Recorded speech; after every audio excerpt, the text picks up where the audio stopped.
Hello all, welcome to our channel fusion life diaries. ఇవాళ మన ఛానల్లో ఉల్లిగడ్డ చింతపండు అయితే చూడబోతాం. దానికోసం ఒక గిన్నె పెట్టుకొని దాంట్లో కొంచెం ఆయిల్ వేసేసి కాస్త హీట్ అయిన తర్వాత తరిగిన ఉల్లిపాయ ముక్కలు అయితే వేసేసుకోవాలి. ఉల్లిపాయలు కాస్త రంగు మారి మగ్గిన తర్వాత దాంట్లో మనం అల్లం వెల్లుల్లి పేస్ట్ అలాగే పసుపు కూడా వేసేసి బాగా కలిపేసుకోవాలి. ఈ ఉల్లిపాయలు మంచిగా మనం మగ్గిపోవాలన్నమాట. ఇవి మగ్గిన తర్వాత దీంట్లో మనం ఏదైతే జీలకర్ర అలాగే మెంతులు ముందుగానే వేయించి దంచి పెట్టుకోవాలి. ఆ పొడిని అలాగే కారం ఉప్పు వేసేసి కలిపేసుకోవాలి.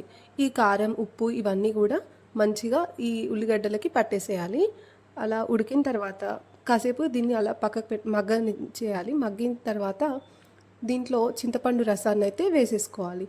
చింతపండు రసం వేసిన తర్వాత మంచిగా ఉడికిపోవాలి. చింతపండు పులుపు అనేది ఈ కూరలోకి దిగిపోవాలి. అలా మసిలిన తర్వాత దింపేసుకోవడమే. Thank you for watching. Please do like, share and subscribe.